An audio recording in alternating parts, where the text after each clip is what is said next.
حضرت ابو ہریرہ رضی اللہ تعالیٰ عنہ اللہ تعالیٰ کے فرمان ترجمہ: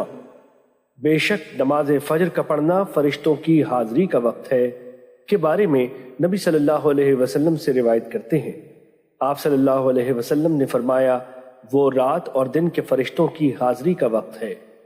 حضرت ابن مسعود رضی اللہ تعالیٰ عنہ بیان کرتے ہیں، رسول اللہ صلی اللہ علیہ وسلم نے فرمایا، جس شخص کے دل میں رائی کے دانے کے برابر ایمان ہوگا وہ جہنم میں نہیں جائے گا، اور جس شخص کے دل میں رائی کے دانے کے برابر تکبر ہوگا وہ جنت میں نہیں جائے گا۔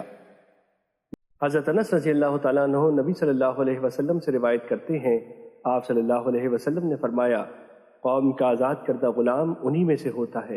حضرت ابن عباس رضی اللہ تعالیٰ عنہ بیان کرتے ہیں، رسول اللہ صلی اللہ علیہ وسلم نے برتن میں سانس لینے یا اس میں پھونک مارنے سے منع فرمایا ہے۔